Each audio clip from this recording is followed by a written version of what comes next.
Yo, what's going on, you guys? Your boy Ben Mahari here, represent Mahari Nation Sports Podcast. Much love to the entire LDBC and the basketball community. You understand what I'm saying? Don't miss basketball conversations every Friday night, 9 p.m. Central Time, is where we discuss basketball-related topics, news, related to debates, and things else in between. So don't miss that out, you guys. Friday nights, 9 p.m. Central Time. For all the new people that's coming in, make sure to hit the subscribe button and hit the bell icon to get all the latest notifications when I start dropping some videos and when I start doing live streams. And make sure to spread the word on this channel, though, too. We're still going strong here, you guys. So, with that out the way, let's get down to the business at hand here. This video is going to be discussing about, LeBron's championship window. Uh, is it closing in or not? And I'm telling you right now that, from my opinion, I think LeBron's championship window is closing in at the moment right here. Okay, now before the leaks was basically on hold because of the coronavirus pandemic. Okay, the Lakers were basically still at the top of the Western Conference and basically in a battle with the LA Clippers. As a top two seeds in the Western Conference. Okay, and the big thing that I'm noticing right now is that by next year, a lot of the stars will be coming back. Okay, a lot of the guys will be coming back. We know that with the Clippers perspective, Paul George and Kawhi Leonard are going to be healthy and 100%. You know what I mean? And they're also going to have all their guys back.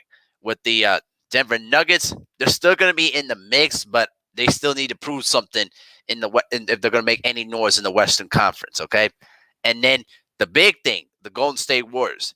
You know that Klay Thompson's going to come back healthy once again. Steph's going to come back healthy once again. And we're going to see how the new guys are going to incorporate themselves into the team. Because remember, they traded for Andrew Wiggins. They traded for Andrew Wiggins with the Timberwolves and then exchange for D'Angelo Russell. And I think that is going to probably help them in the long run. Now, I've heard about the rumors about wanting to trade Andrew Wiggins to the Bucks for Giannis Antetokounmpo.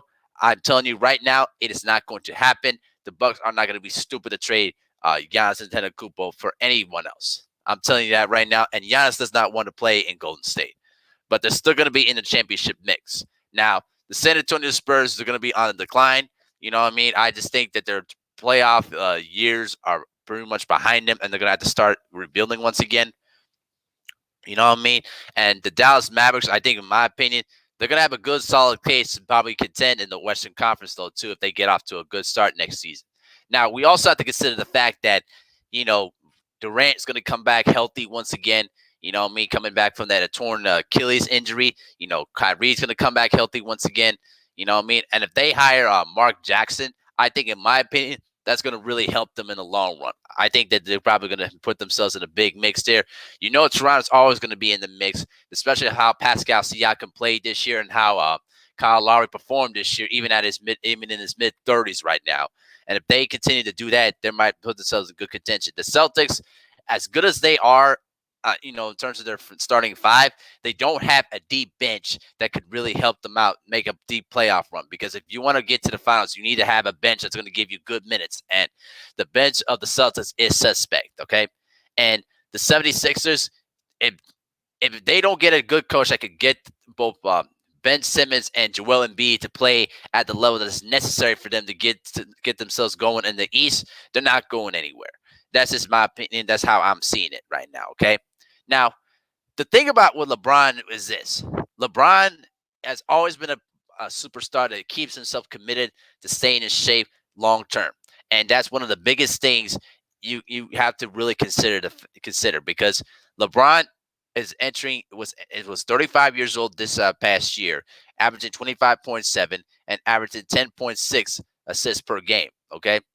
And he was starting all 60 games that he played in, okay?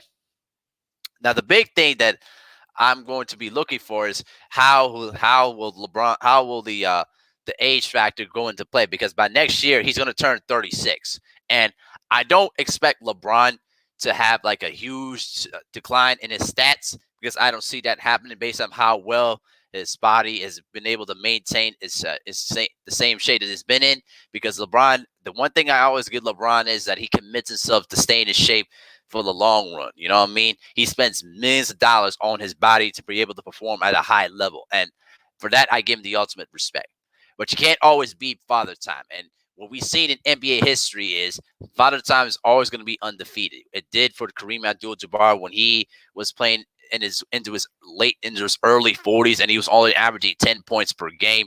You know what I mean? And then Michael also hit the Father Time very early too when he was playing with the Wizards, when he only averaged about 20 points per game. So I don't think that LeBron's stats are going to have a huge decline. Probably a third of his stats might drop down a bit, but he's really going to have to start depending on some of his teammates to start picking up the slack.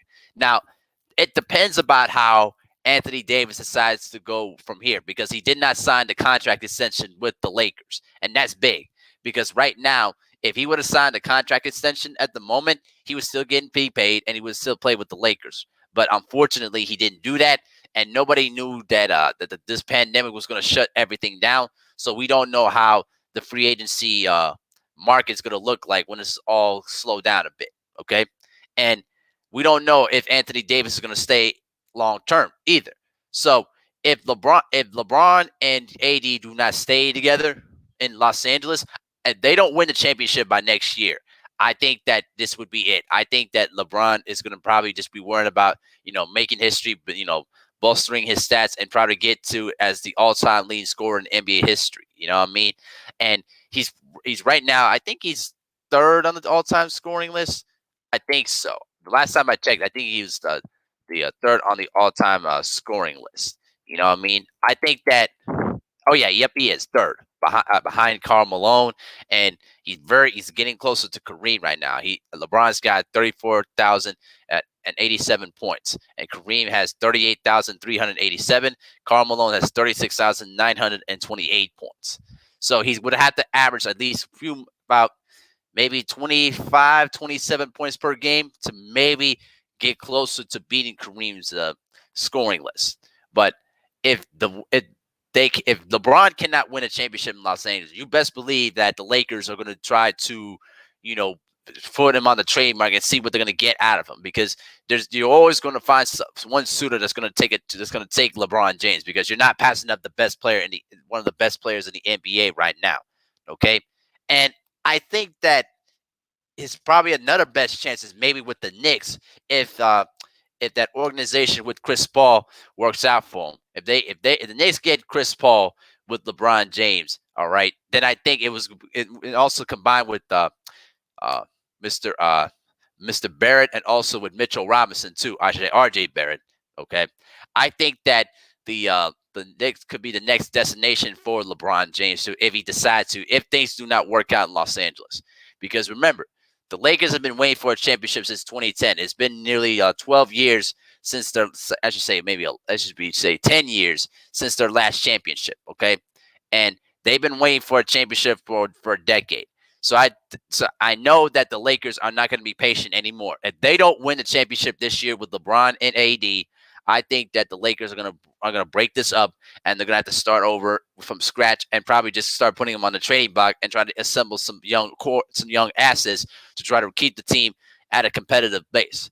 But I think that the championship windows goes in. You got the Clippers in the mix. You got the Golden State Warriors. Even though they don't have KD anymore, they're always going to be in the mix, because when you have two of the great shooters in NBA history on your team, you're still going to have a chance. All right. You got Golden State in the mix. You got the two-headed monster of both Paul George and Kawhi Leonard in the mix. You know what I mean? They were only second in the Western Conference, so they're going to be in the mix. And they took at least 3 out of 4 against the Lakers during the regular season. I'd say, yeah, actually, they took both games. They took 3 out of 4 against the Lakers.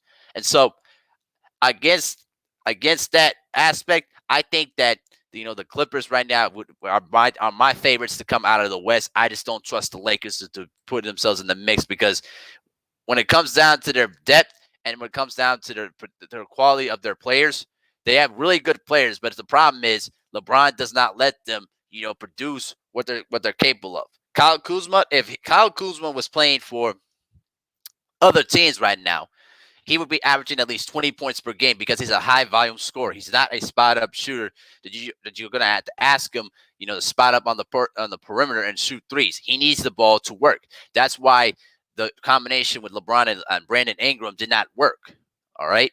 And so The other thing too also is that you need to continuously put shooters around LeBron. And the only good reliable shooter at the disposal, maybe not just Kuzma alone. Maybe I think Bradley maybe had a consistent, maybe had a few games we shot there, but Danny Green needs to start producing a little bit more. And I'm surprised why Danny Green played a lot more minutes than Kyle Kuzma. It just did not make any sense. I think Danny Green is probably one of the weak links of their team too. But that's just how I kind of see it at the matter, though. I think that the Clippers are the far superior team than the Lakers, and I think that the Lakers are on borrowed time right now. And also, even if you do pass the Clippers, okay, you still got to deal with the Milwaukee Bucks, all right, because their team is vastly superior than the Lakers are, okay. And then also you got to deal with the Brooklyn Nets because remember. Kevin Durant's coming back. He's going to be healthy once again, and Kyrie Irving is going to be healthy once again. And he wants to. He's going to be chomping at the bit to get at LeBron James. All right. So I think right now LeBron's really recognizing that this past year was the golden opportunity to probably grab one more ring. And I think that window, unfortunately, is closed shut. I don't think you're going to see him be in the championship mix. If the Lakers don't win the championship this upcoming season, if there is a season, I think there'll be a season next year. If they don't win a championship this upcoming season, I can see the Lakers looking to put LeBron on the trading block, and I can see LeBron not winning another championship through the remainder of this career. And then at that point, he'll probably worry about just putting his stats together and then just making history in terms of the scoring list and everything else. You know what I mean? But that's just how I kind of see the whole situation, though, too. So, but let me know what you guys think in the comments section. Do you think LeBron's championship window is closing in or not? But let me know what you guys think.